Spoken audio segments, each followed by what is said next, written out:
passing out Zins? Yeah, What was Passing out Zins to the team? Is this this is the Zin rated?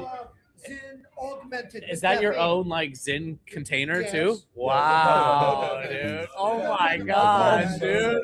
Marine Corps. Whoa. Magnetic. And yes, and waterproof. I've ruined so many of my Zins Gosh. on course. I'm gonna have to go to the hospital now for an erection that lasts more than 4 hours. Hey, For sure. we're live, and all 1 Oh, million lit oh. followers on Instagram just heard that one too. I love it. Oh, All right, we're live.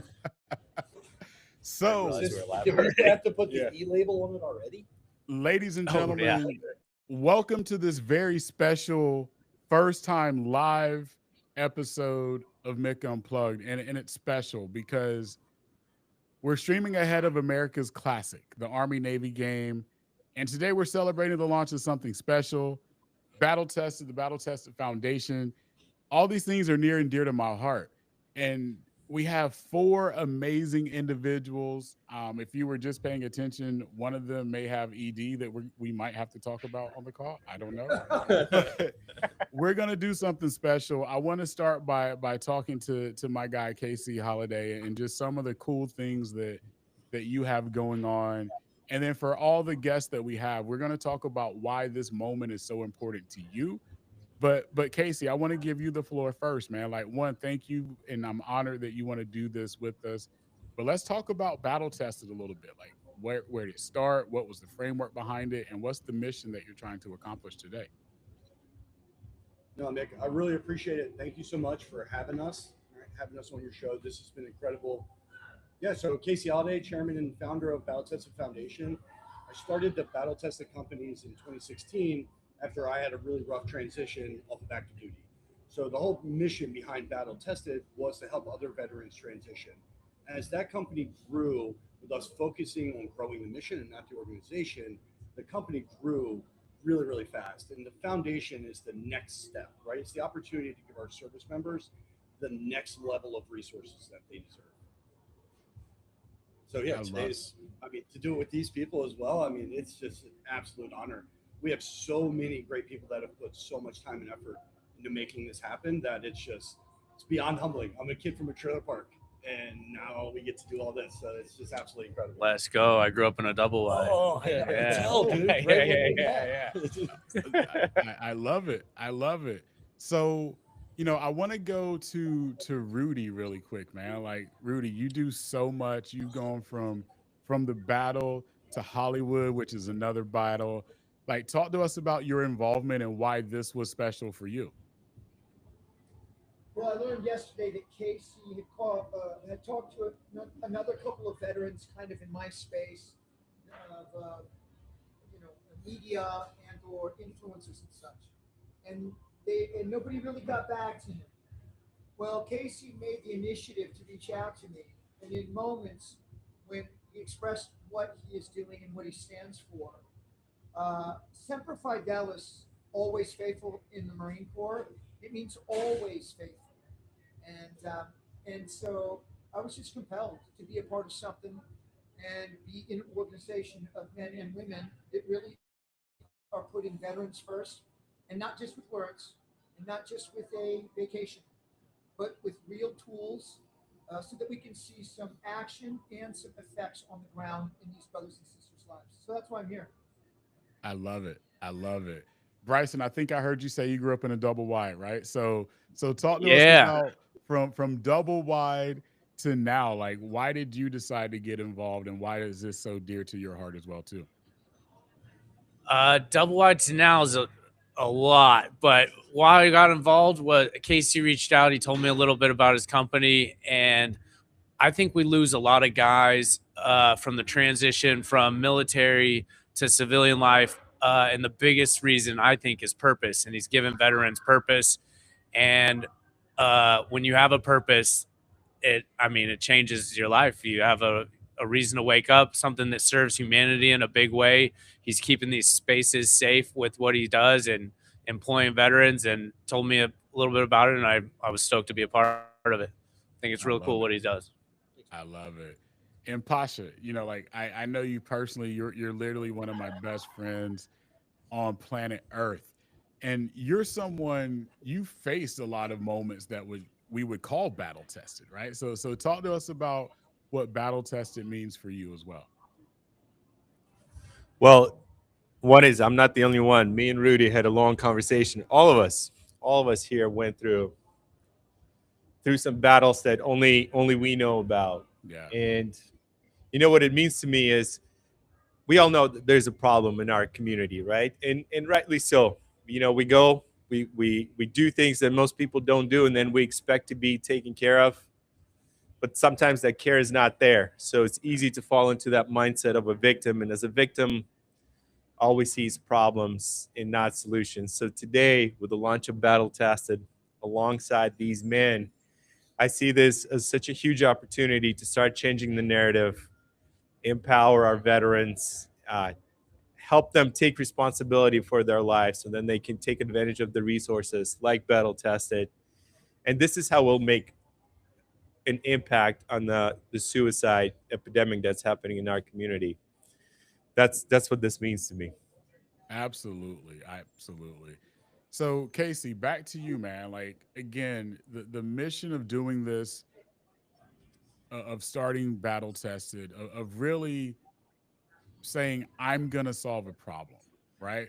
What gap was it specifically that you see in how veterans transition?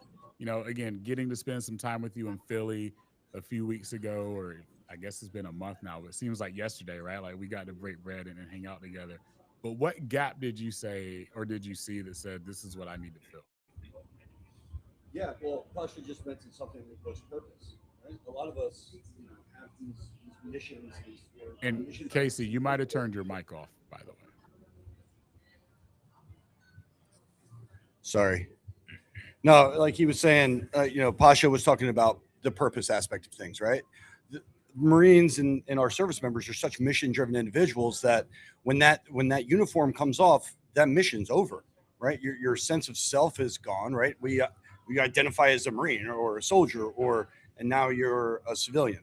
But then there was a couple key things that I've learned through my personal struggles, right? How do you get a job?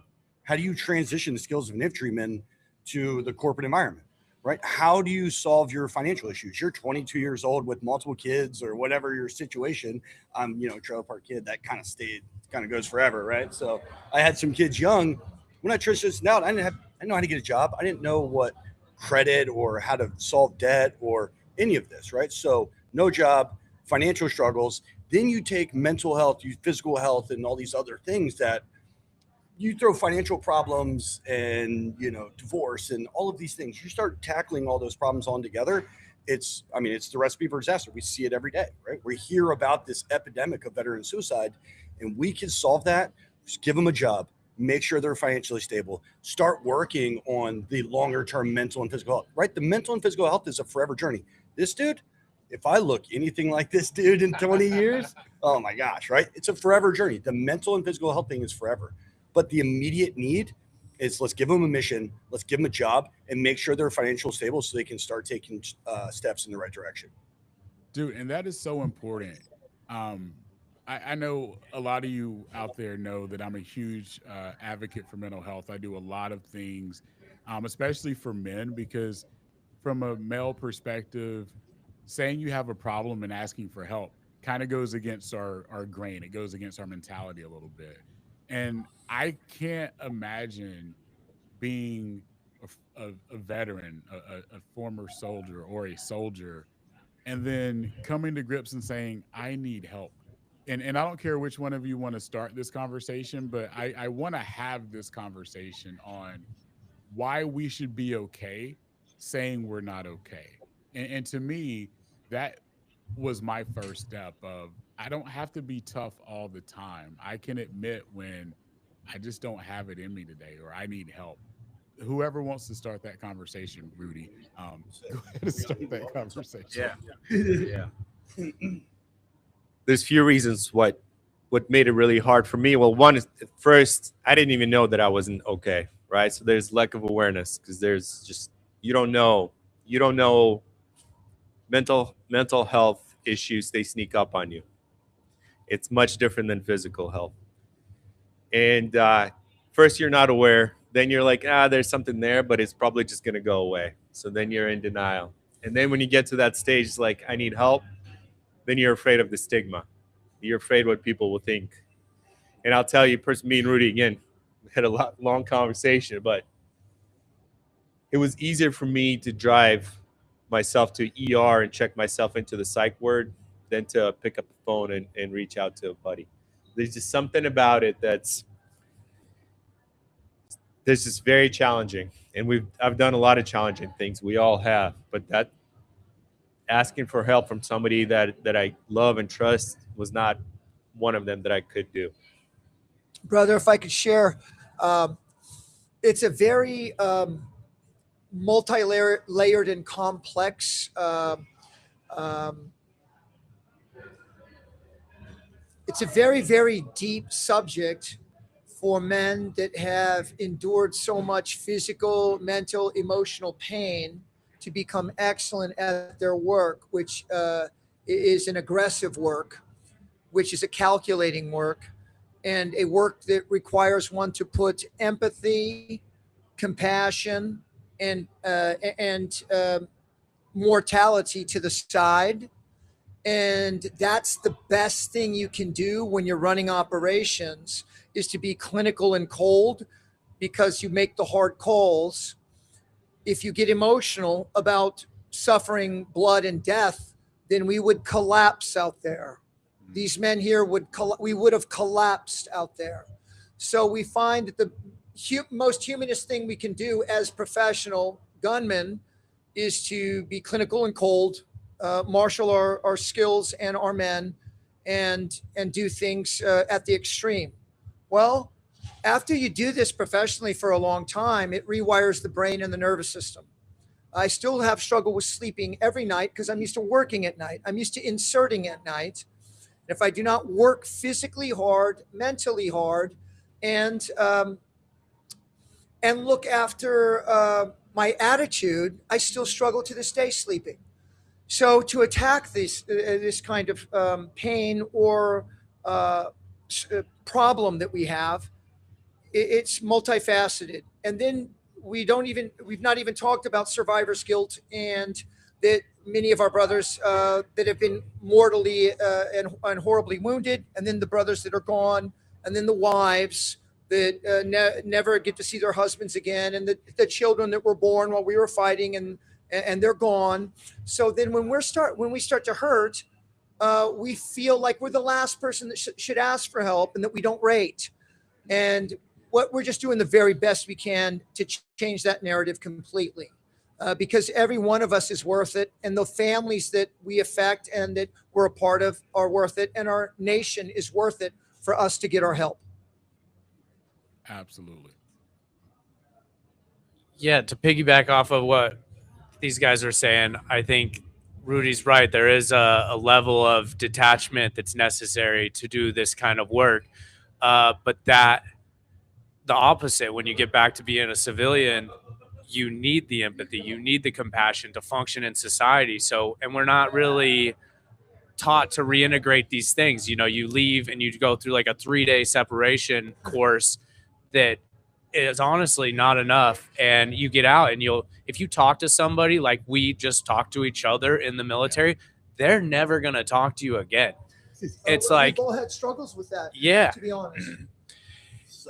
And also to couple that with the shame and guilt and feelings that come around men seeking mental health help or anything like that. Because in the military, like, you take these psych evals after you deploy, and it's like we're all like briefing each other. Don't say anything about this. Don't be honest. Do not be honest on this, or you're not going to get a deploy again, and you're going to get like separated. So we just learn to push this down. And yeah, I think we need a longer separation thing. I studied this in college too. I have a master's in psychology. I'm very passionate about this stuff, and I think there's a big taboo against seeking mental health. And man, the breakthroughs I've had in therapy have changed me in such a way that I hope that everyone finds the right therapist if they need it, and gets the help that they need and deserve to just be a happier, and it's for you, you know, it's help, and then that in turn helps the world. You know, when you change yourself and you become a better person, you're going to influence others to be better too. Absolutely. Yeah, I mean, they all hit it on the head, right? Like Pasha said, there's a stigma, right? Like Bryson said, there's, you know, you got to compartmentalize. We called, and you all probably did as well. If you needed, it was called the Wizard, right? No one wants to go see the Wizard, no matter what, right? It does not matter because it will impact your status within your platoon or within your squad. What do they say?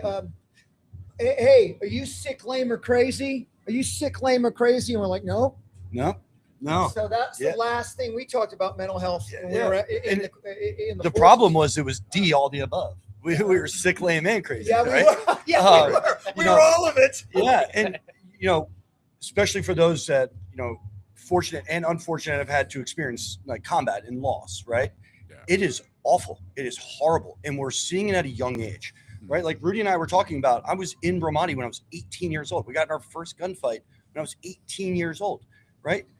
When you're experiencing loss and all these things at such a young age, and then there's this stigma that's like, I know this is explicit, you're a bitch if you go seek help, right? Like the ones who go to medical and the ones who go to sick hall are the weak, right? So next thing you know, you're stuffing this down, stuffing all this down. And like you said, you're compartmentalizing it. Then you get out and guess what? You don't have anyone to relate to, right? I think that's the biggest piece is my ego's too large to call Rudy and say, hey, I'm dealing with some mental health issues, right? So next thing you know, it just boils over the top. And then you start throwing on financial issues, divorce, you know, how am I going to get a job? The VA, right? No knock against the VA, right? Because they do amazing things. But when, you know, when they medicate you and next thing you know, it's like they're numbing the feelings and instead of looking at the root cause, right? So with my transition, I had an awakening moment, right? A couple of years after I got out. And the biggest thing was don't be a victim, look at the root cause, right? Look at the root cause of why I was struggling. And for me, it was purpose and it was a job and it was financial stability and all these things, community, right? And that's communities, all four of those things I just mentioned. Those are our pillars of the foundation, by the way, because that is the things that affected me with my transition. But no, to piggyback on all they said, you don't want to. Our egos are too big. We don't know how to ask for help. And then at the end of the day, we become numb to emotion, right? In general, right? You don't know how to connect with your wives, right? You don't know how to connect with your siblings. You don't know how to connect with anybody but your brothers and sisters. And then they're gone, right? So it just becomes a major problem. Yeah, so. I love it. And we have several people commenting on Instagram, and there's a question that I want to ask. And Rudy, I'm going to start with you. Because you talk a lot about mindset, right? And we've got a question that is, how do I deal with being tough and vulnerable at the same time when I was taught to only be tough?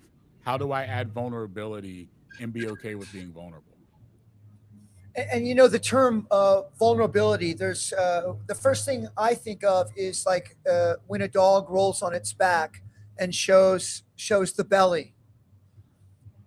And there is a certain fear involved with any of us men to roll on our back and show our belly. Somehow we've got to shift the conversation that being emotionally available is the most courageous thing you can do. It doesn't mean that you are weak to be hurt or open to being abused or gravely injured. Yeah. Let's be freaking warriors by being brave to be emotionally available. And if we don't know how to be emotionally available, then let's start working on that. Yeah. Let's just keep it warrior. Let's just keep it warrior.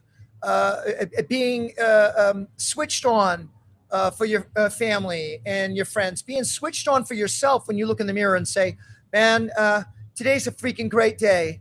I've got some struggles and these are some key areas that maybe I should touch on, and let me reach out or let me work on myself physically, because the physical fitness is so important because it changes brain chemistry and gets oxygenated blood to the tissues. It helps pain management. And when you look in the mirror afterwards, you say, I did something. Yes. So let's just be emotionally available, whatever that takes, because that's the most warrior thing you can do. I love it. Yeah, and to piggyback on that, Pasha invited us to an amazing event yesterday with the Medal of Honor Society, and Admiral McCraven was mentioning, courage, right? And it takes a lot of courage to be the first on a stack when you're getting ready to go into a room and there's the enemy on the other side, right? But it also takes a lot of courage to ask for help, right? And to be emotionally available. Yeah. And someone, I don't know who it is. I wish I could reference it right now, but there's the concept of the hero's journey, right? And the strength and vulnerability, right? Is vulnerability to be able to show your true self, whether good or bad. There is true strength in that vulnerability, and we shouldn't look away from it. We should look ourselves in the mirror every day and figure out how do we be the best version of ourselves. And if that means addressing the weaknesses, and if mental health is something you're struggling with, then that's the mission. That's your mission. That's what you need to tackle head on. I love it. I love it. Bryson, I'm going to come to you for this question. Mick, can I just Mick? Yep. Can I just add one more thing? So vulnerability. So there's a difference with being vulnerable versus just doing stuff to get attention. So that's what you have to figure out. If you're somebody that's just crying out for help to get attention, that's much different than you're struggling and you're being vulnerable because you need help. So that's what that person who asked the question, that's what you have to ask yourself. But vulnerability, being vulnerable is being tough. Once I started talking about it, all I heard in the conversations that I had, man, you're so strong. I can't believe you have the strength to do this. So being vulnerable is being tough. Amen to that. Amen to that. So Bryson, I want to come to you with this because I have this conversation with a lot of people that I coach and that are mentees of mine. I'm really big on emotional intelligence, right?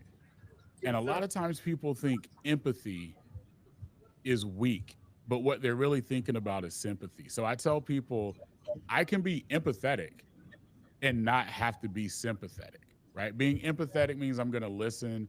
I'm going to listen to understand, and I'm going to see things from maybe a different point of view. I'd love for your take on empathy versus sympathy, and more importantly, how society can do empathy better, especially when we are talking to former veterans or our first responder servicemen and women as well. Yeah. Before I answer that, I want to piggyback off of what these guys said as well. I think it takes more courage to be vulnerable than it does to just stuff it all down. It's so much scarier to open yourself up and be like, yeah, man, I was struggling right there and it was tough, and be that way. And I also encourage everyone, there's a lady that's researched this and dedicated her life to it called Brene Brown. And she has a really good TED talk called The Power of Vulnerability. And it talks about how it actually strengthens your friendships and deepens what we all want. We all want to be loved and admired by the people we love and to be respected, and community. It's in our DNA. You need this. It is a fundamental need. And without these things, that's, I think, where mental health stems from, And then to answer your question, to me, empathy is really thinking, if that happened to me, really putting yourself in someone else's shoes. Whereas sympathy is looking at it from a distance and be like, yeah, that sucks, bro. Versus really trying to feel and imagine what it's like to go through that. Yeah. Totally agree. Did that answer your question? Absolutely. Absolutely. Before we wrap up, because I have a couple of questions for each of you individually, but Casey, I'd love for you to talk about a little bit more about Battle Tested now. I think now that people are starting to understand who you are, what the mission is, who are some of the partners that Battle Tested is working with or would like to work with in the future? Yeah, I mean, so let's talk about. We already kind of talked about my transition, Yeah. right, and the struggles that I faced. So when we launched Battle Tested, it started with employment, purpose, and all of those things. Excuse me. Now the Battle Tested Foundation, we built our 4 pillars on my personal struggles, right, and it was years and years of working with other veterans and other service members at Battle Tested that helped us identify these pillars, right? Starts with employment, financial wellness, benefits, right? Benefits is a big thing. We have our own in-house VSO. The biggest thing is the system is good. It's complicated, right? It's a good system. It's hard to navigate. And when you try to do it alone, it takes forever and you become discouraged because it is like, oh, I missed a phone call and I have to wait 3 more months for an appointment, right? Granted, it has gotten better with the introduction of community care and all these other things, but navigating those resources and having other service members, right? I think that's why the foundation is going to be so powerful, is because it's built by all veterans, right? It's all veterans that have been there and done that. All right. So when you're getting ready to get out in 180 days and you have no idea what you're going to do with your life, how are you going to get a job? How am I going to pay for my transition? How am I going to get my GI Bill? How am I going to, build a community, right? We're here to give you all of those things. Now, luckily, when I grew the Battle Tested companies, we were able to scale it aggressively, right? We scaled from a single market to a nationwide operation in 36 months. And we didn't do it for the financial aspects of the business. The resources, the mission, the purpose, everything we were talking about, we needed to get that to more service members and always focusing on growing the mission. We have over 2,000 service members on the team, right? And with the launch of the foundation, we're able to give them every single thing that they deserve as the warriors that they are, to be able to check their egos at the door, let us help you, and let us put you on a path to success.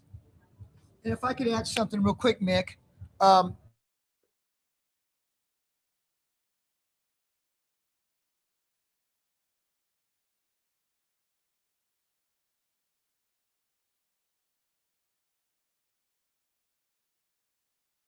create the next, not just 4 men and women like us, but 40, 400, 4,000 to be force multipliers.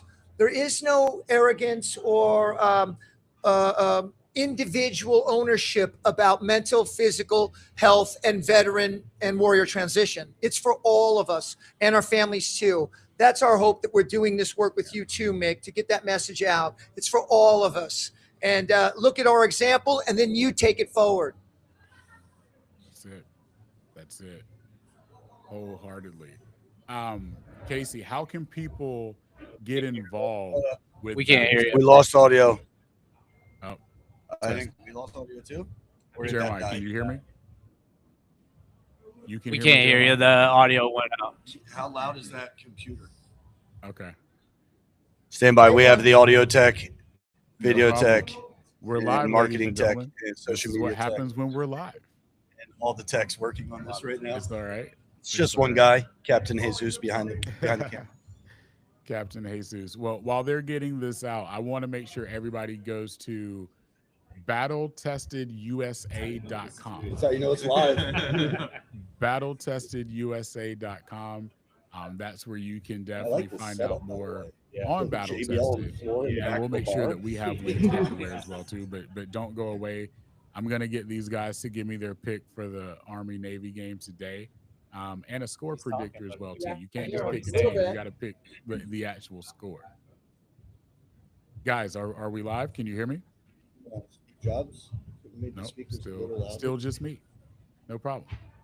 I'm gonna give my prediction. So I'm going to go. We're trying to get the audio back up. Give us 1 second. All good. I'm gonna go final score 30-23, and I'm taking Navy. He's connecting it. Darren, I'm sorry, brother. I'm going. Hey, we got you. All right, we're back. We're live. Brother, you're on. There we go. So, Casey, I was asking what the folks that are listening, All right, we're folks back. that are watching on socials, how can they get involved with Battle Tested? We have links to the website that we just displayed here, but how can people get involved so that you can do the things that you do. Because I'm going to be honest, I'll say this as a giver, as a donator, a lot of these things can't happen unless people from the outside also help and give, whether that's money, whether that's time, whether that's other resources. How can people get involved to help Battle Tested, brother? Yeah, so there's a number of ways, right? And I think the biggest way, and it's not just going to be, let's not talk about Battle Tested for a second. Let's talk about the community, right? Okay. How can people help the community? Talk to your fellow veterans, right? Talk to, if you have a brother or a cousin or a friend that ask them how they're doing, right? If you see that, they need a job or they need community or they're lacking purpose, send them to Battle Tested USA. We'll get them taken care of there. If you want to support the mission of the foundation, there's a number of ways to do that, right? One, donate. We're always looking for partners and ways to bring in more funds to build more programs that are really going to make a difference. Others, come to one of our events, right? Whether that's volunteer or just the awareness aspect of what we were doing, right? So donate, come to one of the events. If you talk to your fellow service members, there's a number of ways, right? There really is. I love it. So speaking of these events that you have, what's the next couple of events that are coming up? TBD. I don't know if I'm allowed to say this with my marketing team right here. But no, look, at the end of the day, I will tell you we're going to be producing 3 major events a year. The launch, we're at the launch party right now, the Battle Tested Tailgate, which is the launch of the foundation. It'll be every year, right? Where we are going to travel with the game. So next year, New York City, we're going to be announcing soon. But we're also going to be doing a number of things through the partnerships that we've built at Battle Tested through NASCAR and the PGA Tour. We have the opportunity, being that Battle Tested comes from the entertainment industry, to do really, really cool events and bring a lot of service members together. I love it. And I think Mick Unplugged should be the official podcaster of these events, unless, Pasha, you have another idea. What do you think, Pasha? Yes. All right. Well, so, go ahead, Pasha. No. I think you should send it. I think it should come from you. So there's this new podcast that's coming out. This new podcast is called Forged with Pasha and Mick. And I think our first 3 guests should be Bryson, Casey, and Rudy. Be my honor, my man. Absolutely. Yeah. Let's go. Well, that podcast. You have to jump us all off an airplane, though. Done. Don't right. ask me for a good time. Yeah. All right, so I'm going to get you all out of here because I know you have a lot of amazing things going on. I'm doing this at the Army-Navy game, America's Classic, which means a ton to me. And I'm just going to start, Pasha, with you, and we'll go down the line. Who is going to win the game? And you have to predict the score. You can't just say who's going to win, because I think whoever gets the closest has to give a donation to the foundation of their choice, i.e. Battle Tested. So, Pasha. I'm glad you're starting with me because I'm greatly outnumbered here by all these Marines. I know we're the underdog, but I'm going to go with 17-14 Army. 17-14 Army. My producer's writing Yeah, this down. it has to be a low-scoring game. It has to be. For Army to win, it's going to have to be low scoring. Absolutely. Yeah. All right, so we have 1 for Army. Look at that. All right, Bryson. I'm gonna, Marines are a department of the Navy, so I gotta go Navy. And I'm gonna go 21-7. Wow. Yeah, right. and also these are the only 2 teams playing that they for sure have job security after the game. Yeah, coaches aren't going anywhere, no transfer portal, none of that, right? All good. Yeah. All right. The students too. 21-7 is what Bryson had in favor of Navy. Navy. Got it. All right, Casey. So obviously there's no Marine Corps Academy, right? So our fine officers are coming out of the Naval Academy, which I'm as a Maryland boy, I'm a massive Navy fan, right? Yeah. Us enlisted folk. You got a son going there. Yeah, and I have hopefully a son that will be at the academy in the next 2 years, and we'll be able to watch the game with him there. That would be phenomenal. But no, it's definitely Navy, and I don't think there's a fighting chance today. I'm going 38-7. Whoa. Wow. Horvath is, that there's real star athletes on Navy right now. Yeah. So I'm excited. I'm excited for it. I hope the All Navy right. has the same attitude as Casey does, and then we have a chance. So we had Navy and Casey had it in a blowout. I like it. All right, Rudy. I love Rocky Balboa. I love the underdog, and for sure the Army is the underdog, but I've got to support my Navy Marine Corps team. So I'm with Annapolis. I think it's going to be 10-24 Navy. Okay. All right. I like it. I like it. So my prediction, sorry, Pasha, I'm with the fellas on this one too. I have Navy. I have 30-23. I think there's going to be a weird touchdown at the end of the game that Army's going to make it appear close on paper, but it won't be close in the actual score. 30-23 Navy. There we go. All right. Yeah. Gentlemen. One last thing. Yep. One last thing real quick before we go. Look, the Army Navy game is the epitome of we are brothers going to battle.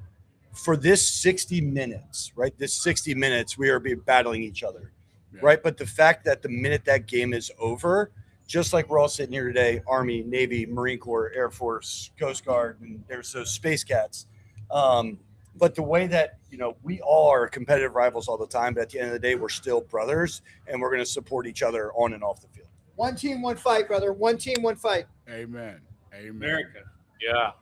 Amen. Gentlemen, I appreciate your time, but more importantly, I appreciate the impact that you are making, both individually and as a team. And you already know this. I'm a part of the battle-tested team, so whatever I got to do, my sleeves are rolled up. We're going to make sure we're doing our part on this end, and I know that you all are going to do amazing things as well. To everybody that took the time to watch and listen to this live, we appreciate you more than you know, but please don't let it end here, right? As soon as we hang up, as soon as we press stop on the live, make sure you are sharing Battle Tested, the site, battletestedfoundation.org as well. Make sure you're sharing that with other people. Make sure you're contributing in any type of way, whatever that means to your heart, because our veterans are always going to need your support. We are free because of the work that goes unseen that our veterans are doing. So make sure you're reaching out, make sure you're doing your part, and don't let the conversation stop here today. Ladies and gentlemen, it has been my honor. It has been my distinct pleasure to host this podcast with Battle Tested and the Battle Tested Foundation. Kudos to my guys, Rudy, Casey, Bryson, and Pasha, and super dope producer in the background, Jeremiah. Love everything that you all are doing. Guys, go keep it amazing out there. Thanks. We really appreciate it, man. Yeah, thank you, you for man. having us. You got it. We'll see you soon. Yes, Love sir. you, brother. Till Love next you time. back. Tailgate time. Let's go do it. Let's do it.